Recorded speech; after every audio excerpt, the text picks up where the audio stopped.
Olá, tudo bem? Meu nome é Edilene e desde o dia 14 eu estou lendo os capítulos de Provérbios com vocês. E pretendo continuar na leitura até o dia 13, se assim o Senhor Deus permitir. Amém? Hoje eu quero estar lendo com vocês o capítulo 21, né? Hoje é dia 21 e eu quero estar lendo com vocês o capítulo 21. Amém? Então vamos lá. O capítulo 21 de Provérbios diz assim: Coração do rei é como um rio controlado pelo Senhor, ele o dirige para onde quer. Todos os caminhos do homem lhe parecem justos, mas o Senhor pesa o coração.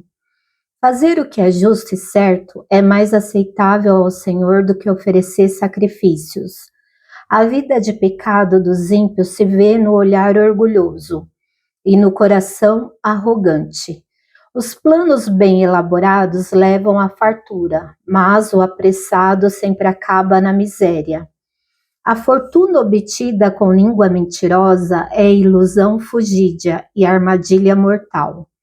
A violência dos ímpios os arrastará, pois recusam-se a agir corretamente. O caminho do culpado é tortuoso, mas a conduta do inocente é reta.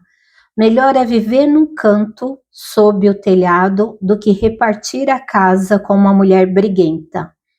O desejo do perverso é fazer o mal. Ele não tem dó do próximo. Quando o zombador é castigado, o inexperiente obtém sabedoria. Quando o sábio recebe instrução, obtém conhecimento. O justo observa a casa dos ímpios e os faz cair na desgraça. Quem fecha os ouvidos ao clamor dos pobres também clamará e não terá resposta. O presente que se faz em segredo acalma a ira, e o suborno oferecido às ocultas apazigua a maior fúria. Quando se faz justiça, o justo se alegra, mas os malfeitores se apavoram. Quem se afasta do caminho da sensatez repousará na companhia dos mortos. Quem se entrega aos prazeres passará necessidade. Quem se apega ao vinho e ao azeite jamais será rico. O ímpio serve de resgate para o justo e o infiel para o homem íntegro. Melhor é viver no deserto do que com uma mulher briguenta e amargurada. Na casa do sábio há comida e azeite armazenados, mas o tolo devora tudo o que pode. Quem segue a justiça e a lealdade encontra vida, justiça e honra. O sábio conquista a cidade dos valentes e derruba a fortaleza em que eles confiam. Quem é cuidadoso no que fala evita muito sofrimento. O vaidoso e arrogante chama-se zombador. Ele age com extremo orgulho. O preguiçoso morre de tanto desejar e de nunca pôr as mãos no trabalho. O dia inteiro ele deseja mais e mais, enquanto o justo reparte sem cessar. O sacrifício dos ímpios já por si é detestável, tanto mais quando oferecido com más intenções. A testemunha falsa perecerá, mas o testemunho do homem bom. Vou repetir novamente o versículo 28. A testemunha falsa perecerá, mas o testemunho do homem bem informado permanecerá. O ímpio mostra no rosto a sua arrogância, mas o justo mantém em ordem o seu caminho. Não há sabedoria alguma, nem discernimento algum, nem plano algum quem possa opor-se ao Senhor. Prepara-se o cavalo para o dia da batalha, mas o Senhor é que dá a vitória. Amém? Então termina aqui a leitura do capítulo 21 de Provérbios.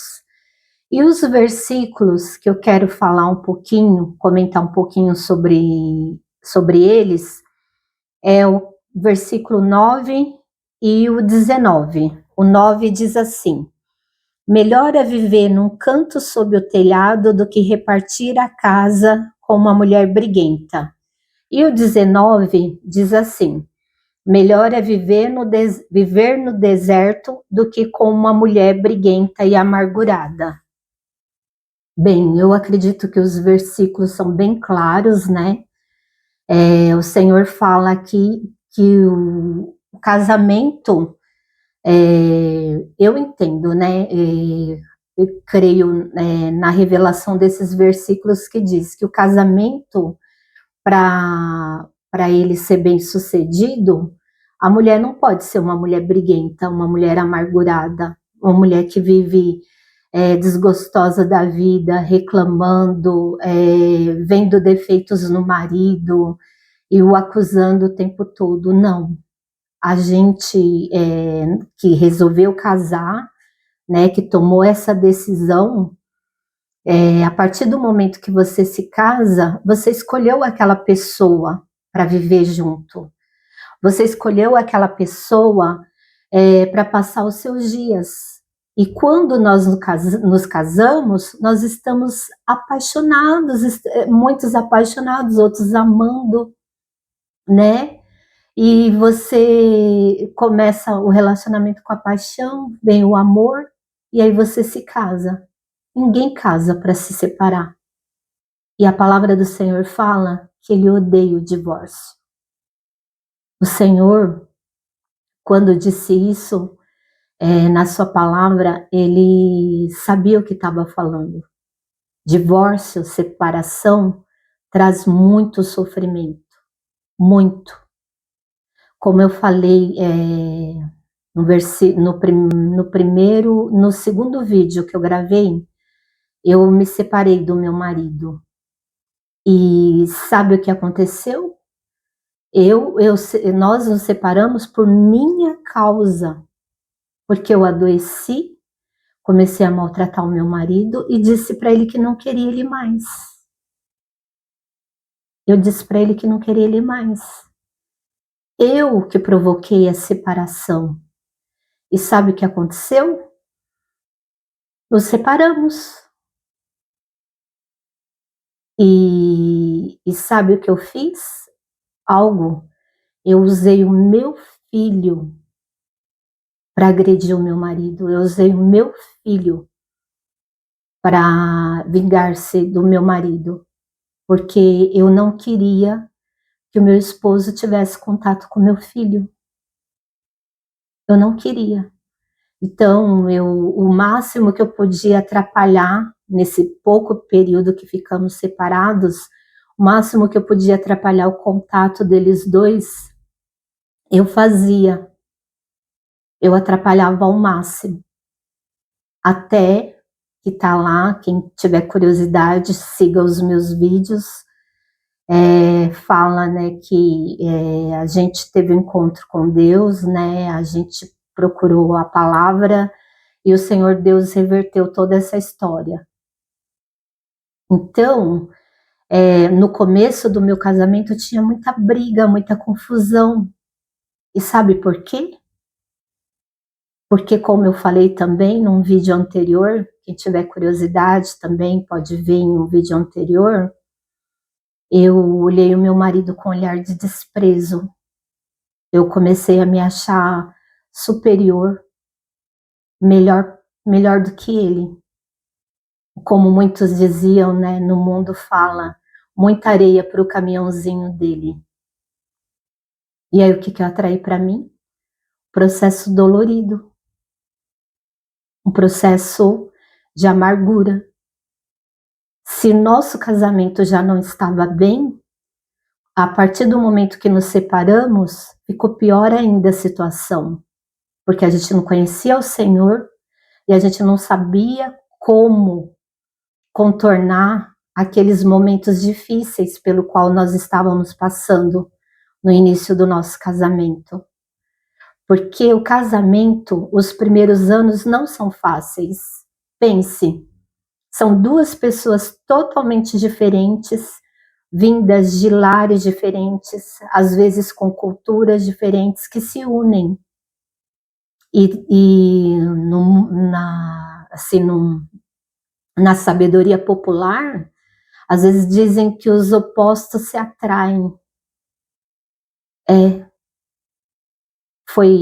Às vezes atraem. Mas o que une o casamento é mais o que você tem em comum, mais o que você tem de afinidade, do que o que você tem de diferença de um para o outro. Eu penso assim hoje. E tem um versículo que fala em Eclesiastes, que diz assim: não seja excessivamente justo, nem demasiadamente sábio, porque destruir-se-ia a si mesmo. Então, como eu falei, no início do nosso casamento, eu achava, eu queria as coisas muito certinhas demais, eu só via defeito no meu marido, porque eu me achava muito correta, me achava superior, né? Comecei a me achar que eu era superior ao meu marido, porque eu sempre, mesmo antes de me converter, eu sempre tive isso dentro de mim. Eu gostava de fazer as coisas o mais correta possível, mas ainda assim não conseguia. Sem Deus a gente é perdido. Sem Deus a gente se perde. E aí, quando você insiste em medir-se por sua própria régua e medir os outros pela sua régua, você tende a cair no orgulho, na soberba, no olhar altivo. Isso daí não faz bem para ninguém, nem para você, nem para as pessoas ao seu derredor. Então, o que eu aprendo com esse versículo? A gente tem que tomar cuidado com ele, tá? Porque eu não estou falando aí, nesse versículo, que a gente tem que viver no erro, não. Não é isso.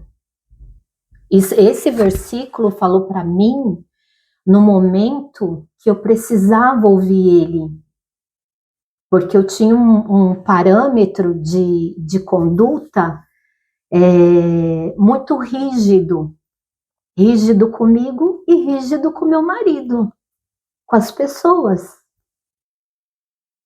Então, esse versículo, para mim, em determinado momento, ele foi libertador, porque ele diz assim: não seja excessivamente justo, nem demasiadamente sábio.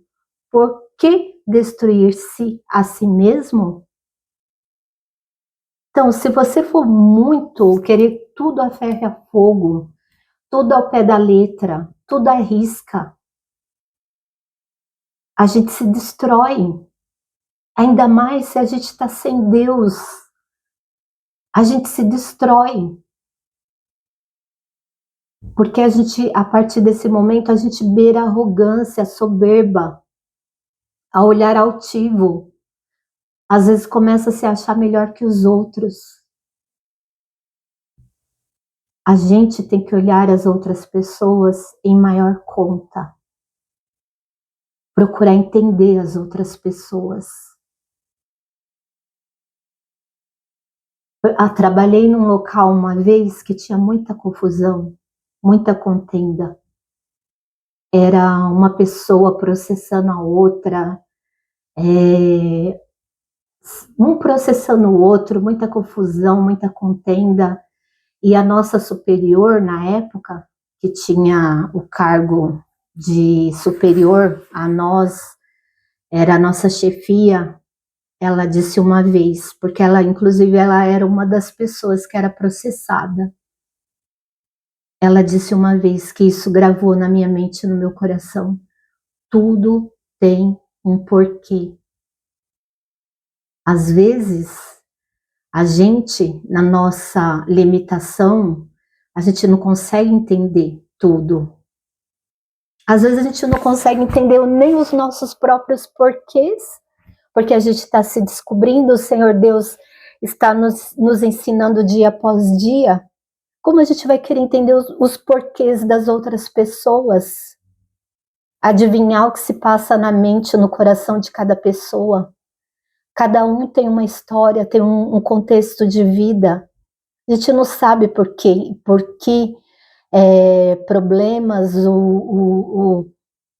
que conflitos a outra pessoa está passando. A gente tem que olhar as pessoas com um olhar amável, com um olhar gentil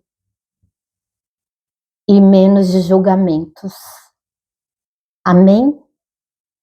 Então esse é o capítulo 21 de Provérbios. Era esses 2 versículos que eu queria falar, né, sobre a mulher briguenta, e esse do livro de Eclesiastes. Amém?